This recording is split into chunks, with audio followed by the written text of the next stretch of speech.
All right. Man, analysis of a loss. Brutal, man. Brutal.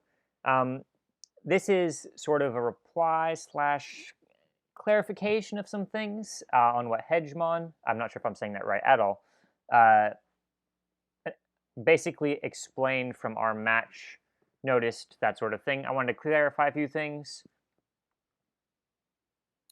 He says here that we're at bad positioning. That's very true. Our general plan was Enderblade fire down the middle. He's got double the ammo almost of these two. So if he and I both fire, we've got more bullets going down both sides. Even behind cover, then we can single out one of them, and that's kind of our idea. What doesn't work, and he actually notices in his analysis, is I go down health-wise, but he doesn't know the cause. So I'm going to explain that really quick. So it takes some hits, and I believe, yeah, wait, if you look at that, I think he actually was on like 20-ish health there. Yeah, so right here you can see I'm at 100 health. And I actually get hit by an air nade from, I believe it's Heinz. And I saw him throw it. It landed around here. Or not landed, you know, it's in the sky. And so I thought I dodged it because I was around here when it actually hit. But right there, my health disappears. Maybe that was just... Ooh, did I miss it? It goes down to 20 health from there. 100. There it is. It's for a brief second. You can pause if you want and kind of find it, but it goes from 100 down to 20. There's an air nade around this area, and it actually hits me enough to knock me down to 20, which was an incredibly good air grenade, and I thought I dodged it. But that lost us the first round, and we realized that air nades were going to be the biggest threat to us. So this is the second round. The attempt goes in. And this is the mistake that cost EGM Hunters the round. Darth Palp rushed in. I'm not sure. The reason we take hallways because they absolutely cannot rush in and they can't kill us with air grenades. And we should have strategized this sooner. I expected them to go double knight, not double brawler, but I also anticipated they might have done this. What we should have done was planned around being in the hallway and them throwing grenades at us because I knew their air grenades were the most deadly part and I could outmatch them in scattergun for the most part. The air grenades, our plan basically was to wait for them to both throw grenades in at the same time, like on the same rotation, so they both have a cooldown, then rush out, or wait in and turtle for them to do something like this. And so this is just sort of like us interacting with our plan. You can't rush in when someone has scattergun and they're aware of you. It just doesn't work. Is a big mistake. He immediately walks in and takes 20. From what takes I like have 80 spoken health. to Hindsight, he's my friend, and from what I heard, there were a few communication issues between Palp and him. For the two. Yeah, it goes down to 26 in one hit, and then is As instantly soon done as in he the gets next hit, one. he realizes he's made a mistake. Yeah, that won us this round, and then it was just a 2v1. Next round, we went double trooper, which I think, or double soldier. It's actually a really good strat against double brawler, in my opinion. None of us are that good at flashbangs, though. Enderblade is mostly a build battle player, and I don't main trooper. It's actually my worst class. So I feel like if we'd hit our flashbangs better, there was a good chance we could have won this fight. But our problem was that we got a little bit too close here. Yeah, I knew there was someone in the hallway here, and so I was calling out an air grenade on the comms. Enderblade, the people we fought in the past in the tournament, weren't nearly as accurate with the air grenades as these two players were. So I don't think Enderblade knew that they could throw grenades this accurately and get kills like that. Like, that's... The air grenade is right around here, and it killed him, which is to be expected because it's an air grenade, but he just wasn't used to fighting air grenades that deadly. And so our plan was basically to wait in this general area and outrange them because we have double their ammo. So we had to unload a lot more. But unfortunately, the air nade pick cost us the game. Then they 2v1'd. So next match basically was just an overextension on our part. It's the exact same thing Darth Palp did. He pushed too far.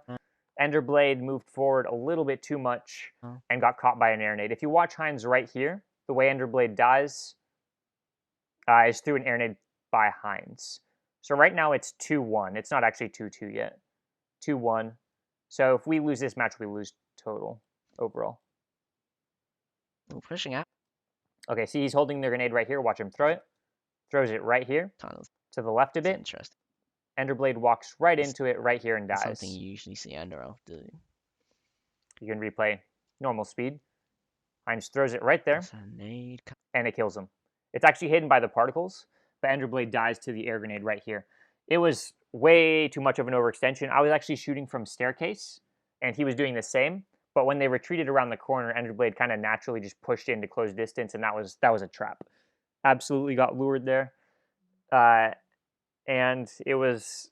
I mean, you'll see what happens in the rest of this match. But he actually blinded Heinz here, and called it out to me. So Did that kill? you see me rush out. He said one of them's blind, definitely. go out now.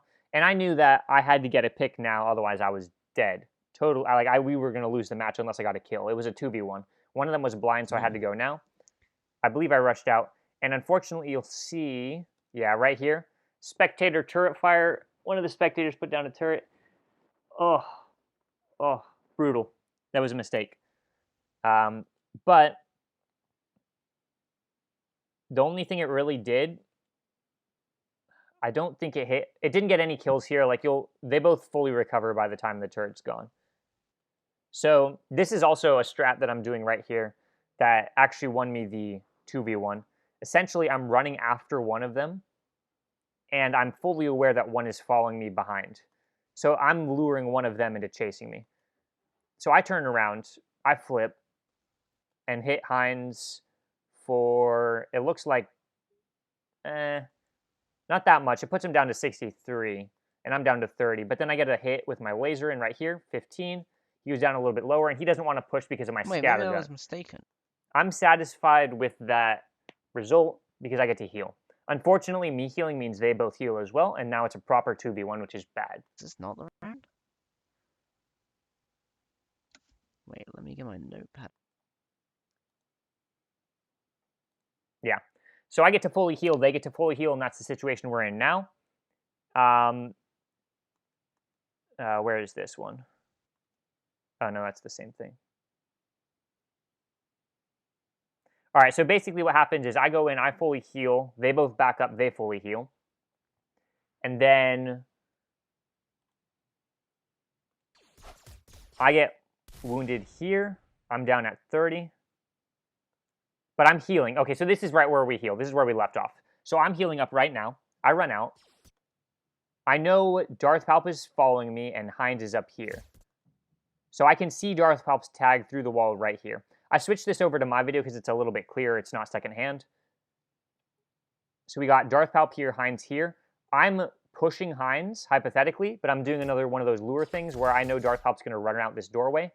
And right here, where he can't dodge, this is where I get a really solid hit in. I hit him once, and then I electroblast him for a lot of damage. He's down to 36.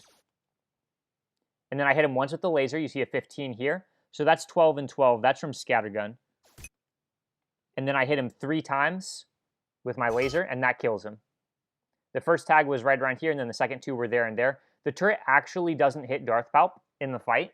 It doesn't do any damage to his health, but it does stop Heinz from pursuing me.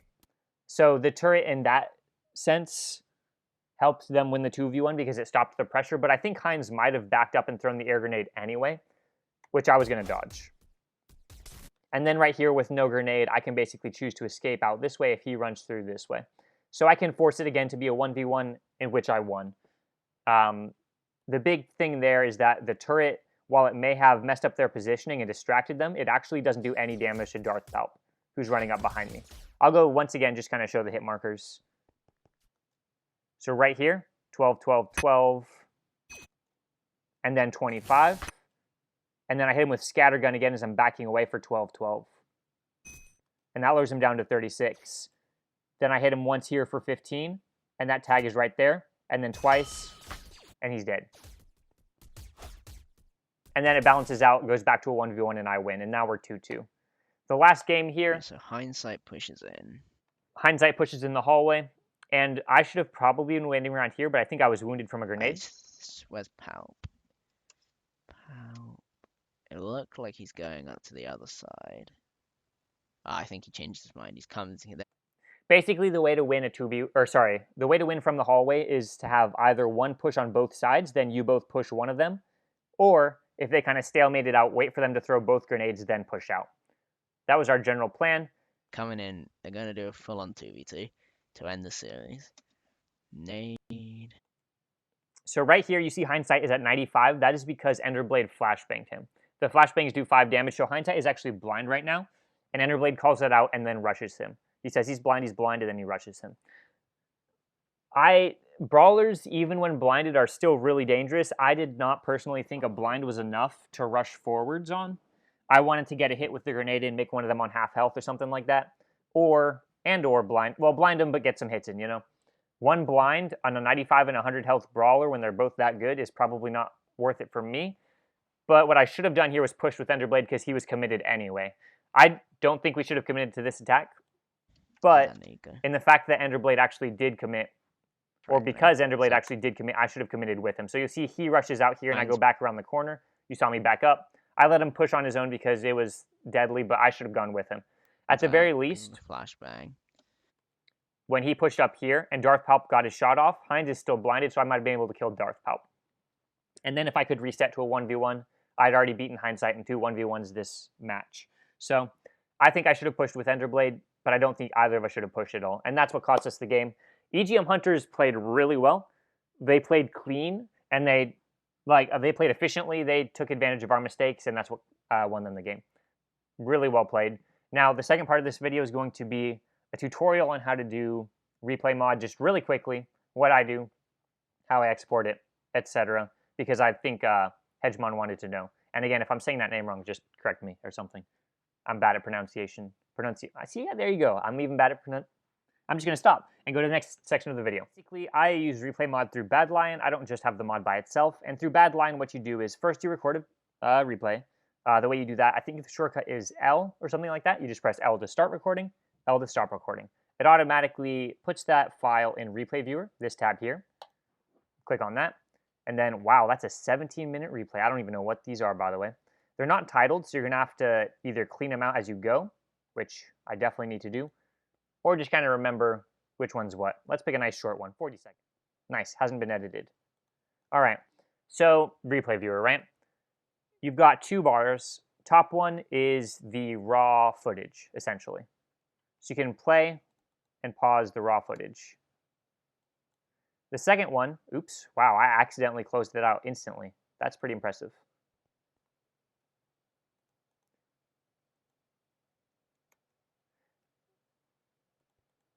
The second bar down here is the video you're saving. So this is the video you're saving. This is the raw file. Now, you need to know what clip you're going to edit. So let's say I knew what this fight actually was. Oh, it's a 1v1 versus Jazz. Am I Knight?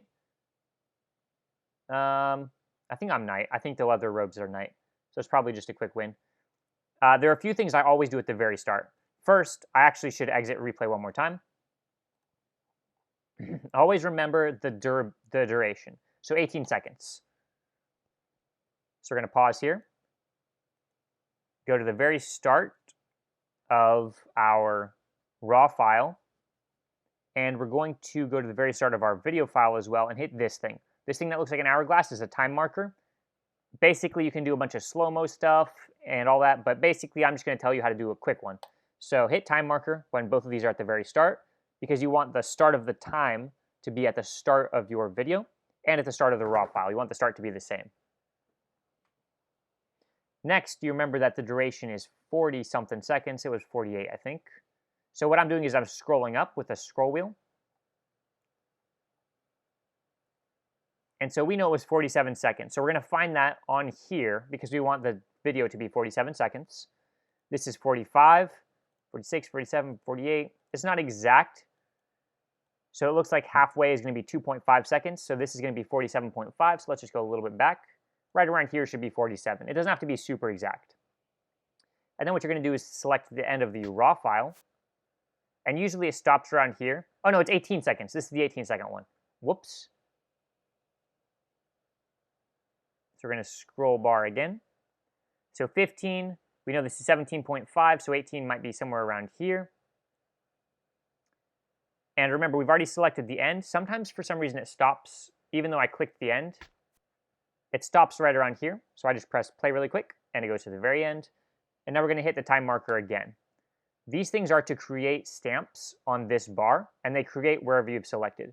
So we created a stamp at the very start, that corresponds with the very start here.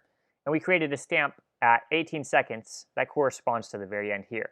So now when we press play on the video we're saving, it should be exact time, in real time.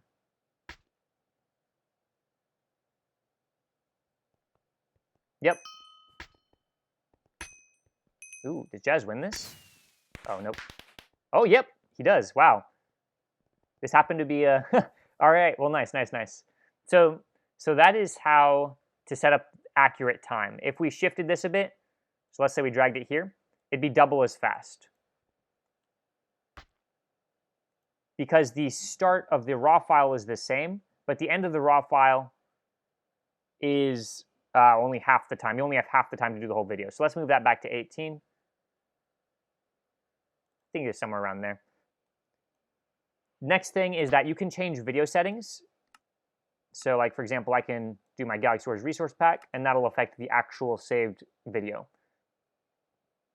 Usually I play with shadows all turned off, like it is now, but I also can put my shadow settings up, etc., make everything look nice and pretty for the replay viewer. Now, one more thing you can do is pull up this menu here, and there's a bunch of different things, but B, player overview, is pretty important. So let's press that. This shows you which players are visible. So if I were to click myself and Jazz, you wouldn't be able to see us. But the watchdogs you can actually see, so I tend to disclick or unclick them. We'll unclick these two because they're not in the 1v1. And there you go. Now it's just myself and Jazz. Now the way you move around is WASD. Space is up, shift is down, just like normal flight. To actually enter the flight menu, you just click the screen right here and then press escape. And to exit, you press T, the chat thing, to free your mouse. So the way I typically make videos is I get the timestamps very first, press play, press pause, add a stamp here. So these ones are camera settings, or camera saves, the position of the camera. So we're going to make this where the camera starts, and maybe the camera ends somewhere around the end of the fight, right here. So there we go. Now the camera is going to start and automatically move to the end. 30 seconds left. Get that droid moving.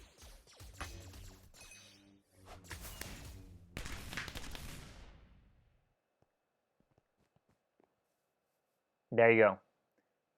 Now, if you want to do multiple camera perspectives, like let's say you wanted stuff in between, you would just press play.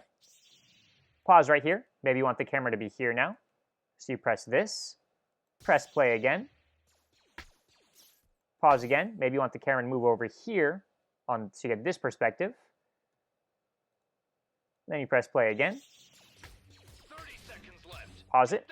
Maybe now right here, you want to be able to see from like the turret sort of perspective. So you go here, make another camera thing. Press play a bit. It's got to move back a little bit faster to catch that action. So let's go back over here. Get this camera setting right now in time. And that's a pretty good camera setting stuff. So you're going to want to play around, and obviously adding more of them makes it not smoother, but you get to see more different perspectives. So if we just play and watch what I did, it goes here, flips around, gets this, then turns all the way around, Get that droid moving. and there you go. That's how to make a replay mod. Then you just save it. You want to make it 180p, so 1920 by 1080. Everything else should be fine. You can name it if you want to, and then hit render. It should automatically render and go to a file. I'm not actually going to render this one, so we're going to close that out. And you can kind of see the path. I'm pretty sure there's a way to toggle that on and off.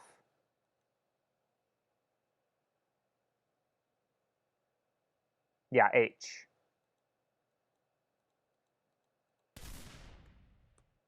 So H toggles it on and off. I like to have it on because I get to see where the camera's going to move. If I see it clip through a block, I might change the position of one of my camera things. So let's say this one right here, right? Let's say we wanted to change the position of it. So let's press play, then pause. We'll delete it.